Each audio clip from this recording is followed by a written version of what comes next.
Hey, with your evening story channel, I post new interesting stories every day. Subscribe and click the bell to not miss it. The unwed woman peered excitedly out the window. She was waiting for her husband. It was evening, and Ethan was not there yet. She was worried and cursed herself for not taking time off work to meet him. I wished I hadn't insisted so much, because that Ethan was against it. He said he was not a little boy and he didn't eat snot. He'd rather have him cook, and he missed home more. Camille's been warmed up twice and we're all out. I'd go looking for him, but he doesn't know where. He was supposed to get out of jail at 10 o'clock. Told her he'd be home by 1 o'clock tops. Why would she spend money on transportation? She'd rather use the money to buy a bottle to honor her husband. She thought of calling the police. But then there was a knock at the door and I didn't have to guess. I guessed it was the husband. Only he was making such a fist fight. He ignored the call when he was drunk. So he promised that the owner had come. Camille opened the door and let the smell of booze into the house with her husband. No sooner had he been released. Somewhere had already responded, and Ethan immediately demanded food. His wife hugged him in tears. She missed him. But four things stepped with the man. He's back. Should be happy. Then he explained that the cellmate who got out earlier called him to celebrate his release. That's why he didn't want his wife to meet him. He drank some more and started to get violent. In the middle of the night, he went to check on the villagers. His wife stops him, but he swears and fights back. Nothing changes. As uncontrollable as he was, he's still the same. But Camille is used to these antics for more than 30 years of life together. She'd seen worse, though she hoped Ethan would settle down. After all, because of drunken brawls, he went to jail at the age of 60. And that's what happened. He spent 2 years of his pension behind bars. Her husband liked to swing his fists, usually only at her. He used to raise his hand to his son. He got into a fight with her brother and set fire to his barn in retaliation. Maybe she could talk to her brother about not turning her husband in to the police. So he got hot, went to the store for more. It was closed. He set the store on fire. Camille's brother, however, had already decided to punish her for attempted murder and property damage. Told her sister to sit tight, see if she could get her head on straight. And if you don't want to leave him and you're putting up with it. Brother saw Ethan beating her up. Tried to do something to help, but she said to stay out of it. It's none of your business. I love her, that's all. Luckily, her husband didn't hit her much. She put up with it and didn't go home for too legally. I didn't want to share. My son is growing up. You have to think about him. James grew up, got married, lives separately, and she has only her husband left. When he went to prison, she roared at her brother, resented him. But that's life. She's old school and weathered it. She waited for her Ethan to come back from the zone. Except she was happy and hoped Ethan would change. But he didn't. Her son had warned her before that nothing good would come out of his father's rampage. But she didn't believe it, reproached her son for being against his father. But he grew up in spite of everything. Not only bad things happened, but the son had enough of the bad things that gave him bruises as a child. When he grew up, he started fighting back. So his father got a little quiet and raised his hand against his mother only when he didn't see it. But a young man can't always protect his mom. If she's happy with everything, he won't waste time on persuasion. He and his wife lived in the same village, but at the other end, in an emergency, will quickly come to the rescue. But his mother didn't call. After prison, it became harder to communicate with Ethan, but he became more favorable to his son. He invited him to join him for a drink like men. Ethan returned to the village refreshed. He felt freedom, not like in prison. No one forbids anything. No need to work. At least his wife didn't quit her job when she retired, but that was her own business, Ethan thought. He wants to. He doesn't interfere.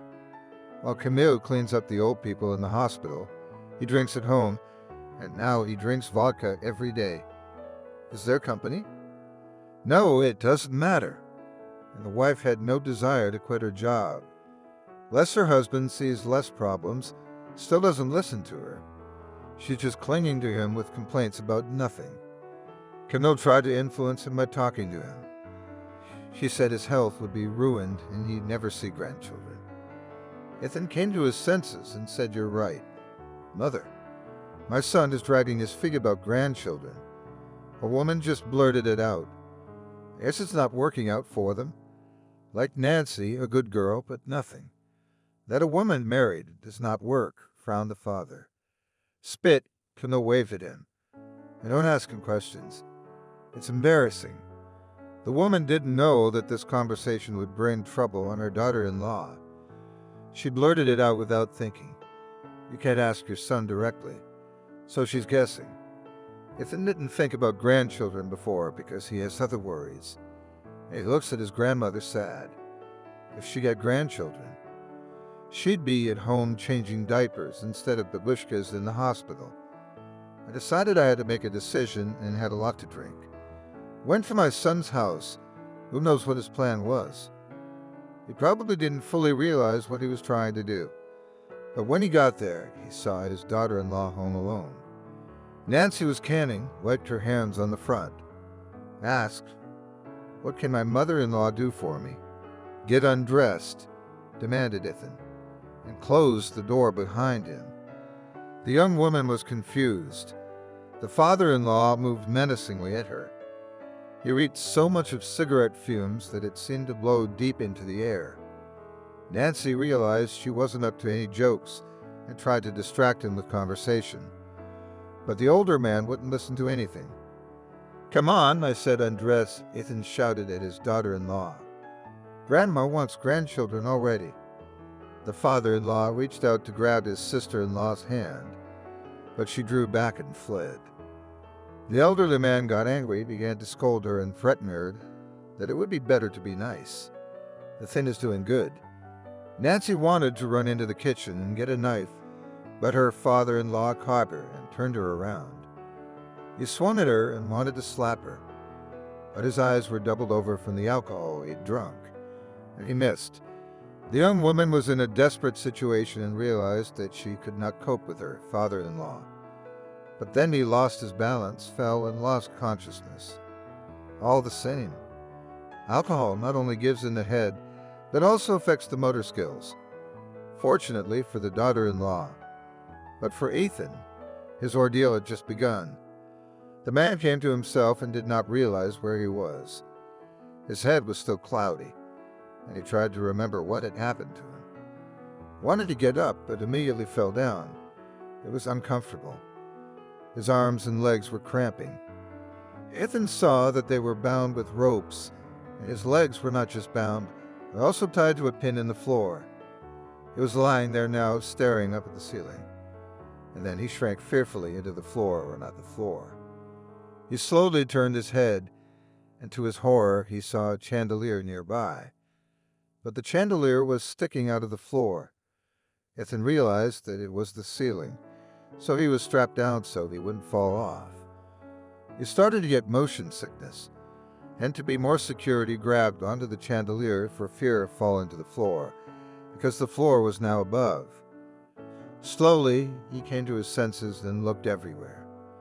There were icons, candles in this strange room.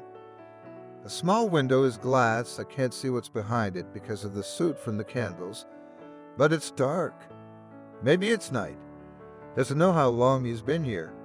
By the window, a wooden bench with a rug, a small table on it, a carafe with a glass of water. He looked up at it all. Ethan swallowed his saliva. My throat was dry. Now I'd like to soak it with something, some more vodka. But I'm scared. He remembered what preceded his arrival here. I was horrified by the frightened eyes, the hints I imagined. It made the older man uncomfortable. He realized it all at once. That God decided to punish him. He's dead for sure.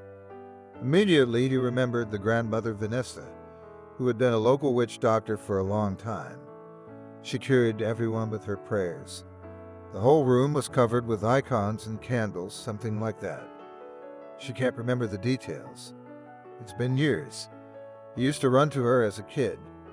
She loved him, was afraid of him, and decided to help him from old memory. So he prayed. Maybe there's still time. God gave him a chance.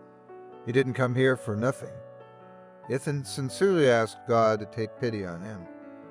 He hadn't even lived yet, and he was not even 60 yet. The elderly man remembered all his sins, lying on the ceiling and holding the chandelier with his hands tied, swore that he would never raise his hands to his wife again, would ask her forgiveness on his knees, and would do everything to make amends to his son. And all this he almost cried aloud for God to hear him. It was from God that Ethan became quiet and crossed himself. He listened to the voice that echoed throughout the room and could not believe his ears. What when the voice fell silent, he asked, "God, forgive me. I couldn't make out anything. I didn't believe that such grace would descend on me. Will you drink again?" A stern voice rang out, "God forbid." Ethan began to baptize hard, praying to himself that God would not be angry. "What's wrong? My hands are tied awkwardly. I'm giving you one last chance. God has mercy. But even if there's a craving in my mind, I'll replace mercy with anger. I vouch and swear that there will be no more alcohol in my thoughts or business. Not a drop of alcohol," the man swore. Not even rubbing alcohol on anything, he promised. He was blinded by a bright flash, and when he opened his eyes, there were 2 glasses of clear liquid next to him. Ethan looked around apprehensively, looked up. The floor was still there. His mouth was dry and thirsty, but he didn't dare. God was not showing himself. Then the man reached for a glass and took one and sniffed it. He smelled nothing. He checked the other and wrinkled his nose. It was vodka. He almost threw up. He realized that God was testing him. He pushed that glass farther away and took the second one for a little sip. Made sure it was water and emptied it in a gulp. Truly, Amen. The voice came again in a flash, and Ethan felt dizzy. Woke up in his house on the floor. How did he get here? He didn't understand, but all he remembered was him and the divine voice. He was out for the rest of the evening. When my wife came home, I almost had to call an ambulance. Ethan prepared a meal. She started without a bouquet of wild flowers. Apologized for all the bad things he'd done to her. Promised he'd never touch a drink again. He'd carry his wife in his arms. Asked her to stop working. No more vacations. 2 pensions would be enough for them. The elderly man did not know how to make it up to his daughter-in-law. He was afraid of what she would say to James. He'd turn his back on him. Told his wife to bake a cake and go to the kids. What's this in honor of? I don't get it, Camille. It's just the way my husband smiled. Your well-deserved retirement.